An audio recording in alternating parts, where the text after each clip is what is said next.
আপনারা জামাতকে নিষিদ্ধ কথা বলেছেন, আমি শুধু একটা কথা বলতে চাই, নিষিদ্ধের মাধ্যমে ধরলে আমরা নিষিদ্ধ হয়ে গেলাম, এই শূন্যস্থান পূরণ করবে কে? আপনারা কি একাই দেশ চালাবেন? আপনারা কি একদলীয় শাসন কায়েম করবেন? যে না করে এটা কে পূরণ করবে? আপনারা কি আওয়ামী লীগকে পুনর্বাসন করতে চাচ্ছেন? আমি তো মনে করি আওয়ামী লীগকে পুনর্বাসন করতে চাচ্ছেন, কারণ 4 মাসও আপনারা একজন লোক খুঁজে পেলেন না যে সেই প্রেসিডেন্ট কে হবে। আপনার ব্রিটিশ সরকারের লোককেই আপনার পছন্দ হয়, তাকেই রাখার চেষ্টা করতেছেন। এত বড় বিএনপির দল, তাকে এত পছন্দ হয় কেন? তার কি কোন থেকে ইঙ্গিত পেয়েছেন যে তাকে রাখতে হবে? আমরা জানি না।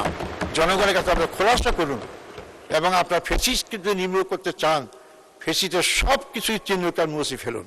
তার প্রথম পদ্ধতি যে প্রেসিডেন্টকে আপনারা আপনাদের দলের প্রেসিডেন্টকে আপনারা নিজেরা ঠিক করুন। মাননীয় স্পিকার, আমি আরেকটা কথা বলে আমার এলাকার কথা বলতে চাই।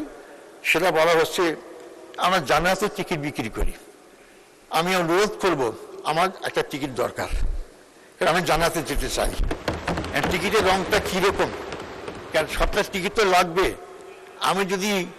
আমি যদি খেলাধুলার মাঠে দেখতে যাই, আমার টিকিট দেখাইতে হয়। প্লেনে যেতে হলে টিকিট দেখাইতে হয়, ট্রেনে চড়তে টিকিট দেখাইতে হবে। আমাকে টিকিট দেখান জামাত বিক্রি করছে, সে টিকিট দেখলে বলবো টিকিট বিক্রি করেছে। কেনই কথা বলেন?